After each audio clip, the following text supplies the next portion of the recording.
அவருடைய குணாதிசயம் எவ்வளவு பெரிய அன்பு நிறைந்ததாக இருந்திருக்க வேண்டும். ஏன் நீங்களும் நானும் சொல்லக்கூடிய சுவிசேஷத்தை இன்னைக்கு ஒரு வாயா கேட்க மாட்டேங்கிறான்னு சொன்னா, நம்மிடத்துல தேவனுடைய அன்பு இல்லை.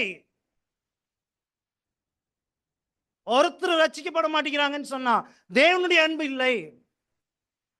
நம்முடைய உடன் வேலை செய்யற இடத்துல, உடன் படிக்கிற இடத்துல தேவனுடைய அன்பை காட்டுகிறோமா?